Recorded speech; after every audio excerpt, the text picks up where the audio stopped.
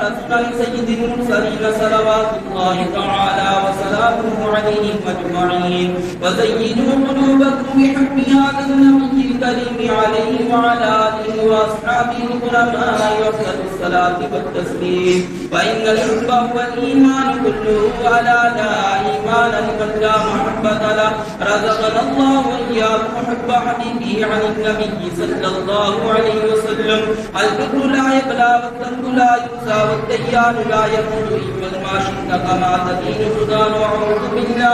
أعوذ بالله من الشيطان الرجيم. بسم الله الرحمن الرحيم. فمن يعمل مثقال ذرة خيرا يره إن الله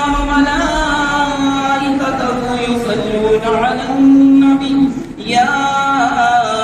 أيها الذين آمنوا صلوا عليه وسلموا تسليما. اللهم صل على محمد بعدد من صلى وصام وصل على جميع الأنبياء والمرسلين وعلى آله وأصحابه أجمعين. بسم الله الرحمن الرحيم. فمن يعمل مثقال ذرة خيرا يره ومن يعمل مثقال ذرة شرا يره. بارك الله لنا ولكم في القرآن العظيم ونفعنا وإياكم بالآيات والذكر الحكيم. إنه تعالى ملك كريم جواد بر رؤوف رحيم.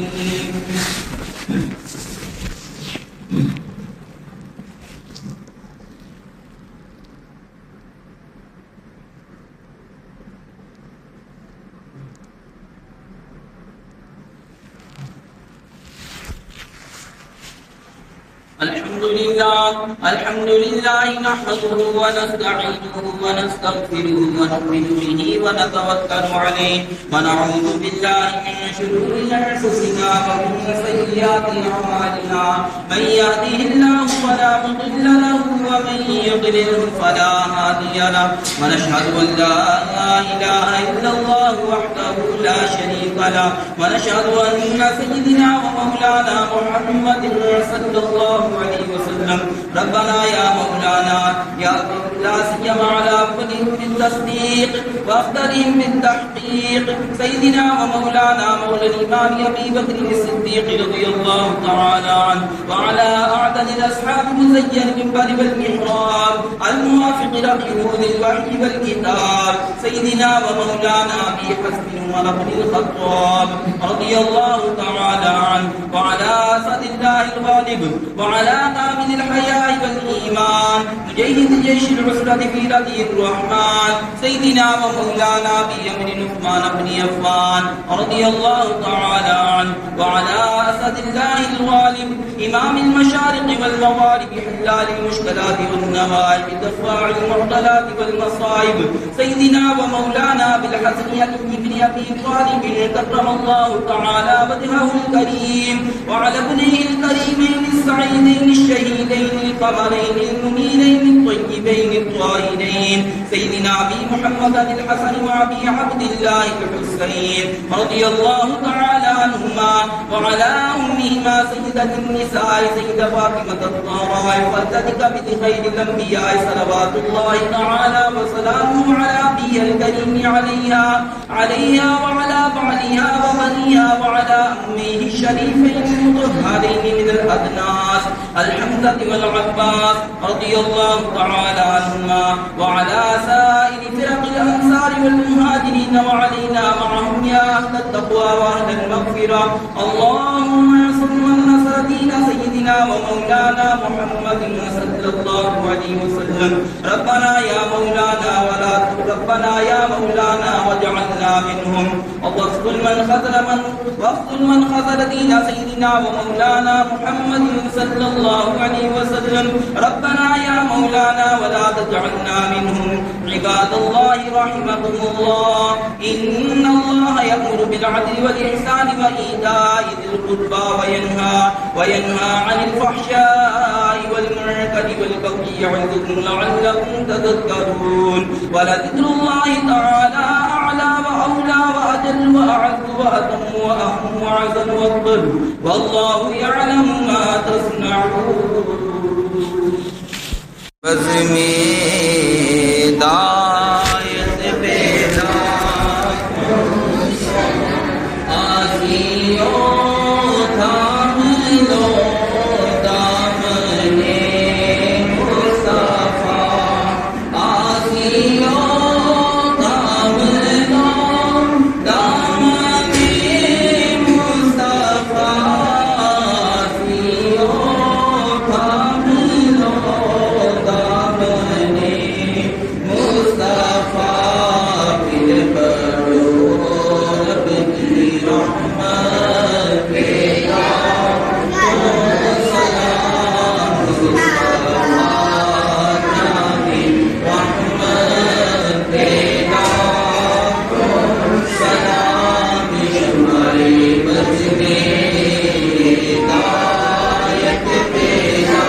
پریشان حالوں کی پریشانیاں کو فرما، بیماروں کو شفا عطا فرما، بے اولادوں کو اولاد نہیں عطا فرما، والدین کا احترام کرنے کی توفیق عطا فرما، ان کے پاکستان کی حمایت فرما، پاکستان کی اندرونی انتشار کو دور فرما، پاکستان کی سرحدوں کو محفوظ فرما، پاکستان کے دشمنوں کو محفوظ فرما، پاکستان کو رہتے دنیا تک شاداباد فرما، عالمی اسلام کی خیر فرما، تمام مسلمانوں کی خیر فرما، یا الہی تمام مسلمانوں کو کافروں کے جلودوں کو سارا کے ظلموں سے محفوظ فرما،